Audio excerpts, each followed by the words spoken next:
Organizations across New York City are feeling the brunt of the migrant crisis, including the ones that already had their hands full helping the city's homeless population. All right, Fox 5's 𝗙𝗢𝗟𝗓𝗓 shows us how these groups have learned to adapt to provide services for both migrants and struggling New Yorkers.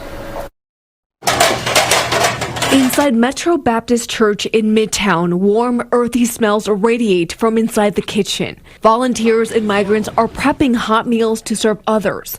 On the menu, a stew native to Guinea. Like this fellow, he prepared one soup here today. It was very nice. Multiple leaders from the ROCK program, co-created by both artists, athletes, activists, and Metro Baptist Church RMM, provide migrants with food, legal services, and answer their housing questions. But services don't end there. They also help meet the needs and advocate for the most vulnerable New Yorkers and those who are unhoused. What's really important to us is they come for community. It's a safe space. Which can be a tough lift. Migrants and homeless New Yorkers have similar but also different needs. At times, asylum seekers have been referred to as living within the shadows of the system due to their immigration status.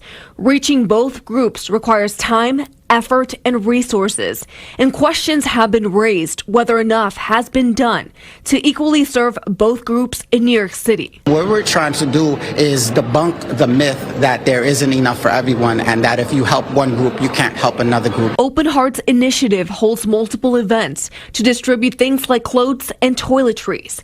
They say coordination and good partnerships are needed to help reach both homeless New Yorkers and migrants because they tend to have different living quarters, such as hotels or shelters. The city has sort of separated folks in different ways, and so we found that it's often like practically simpler to, do multiple events rather than something that would try to serve like tens of thousands of people at once. In a statement, a spokesperson for New York City's Department of Social Services, an agency that takes care of both asylum seekers and homeless New Yorkers, writes in part, "We are proud of how quickly the agency and city worked to stand up dedicated programs for asylum seekers and ensure that they not only receive the same services and supports as long-term New Yorkers, but that we're also providing for their very unique needs."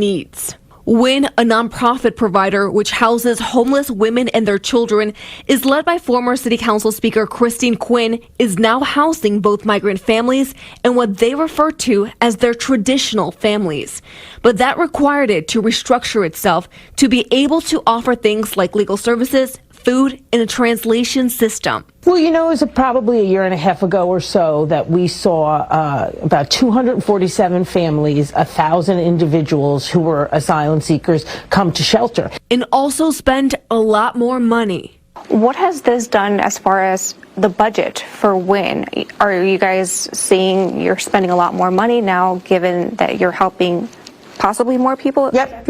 No, so we are spending more than we were budgeted, over $1 million more than we were budgeted, and we've gone out and raised the money. Quinn gave us a walkthrough of their site in East Harlem that houses both homeless and migrant families, showing us what a typical family unit looks like.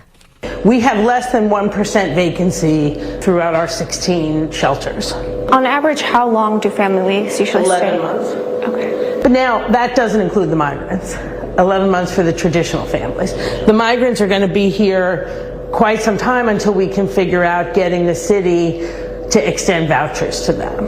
So you think it's probably going to be over a year for them? Oh, at least. Back in Midtown, Pedro, a migrant from Venezuela, comes back to the church to volunteer. He says he is grateful for those that helped him during his time of need and wants to continue to help pay it forward to those who are in need of warm food or a sense of community. In Midtown, 𝗙𝗢𝗟𝗓𝗓𝗓𝗓, Fox 5 News.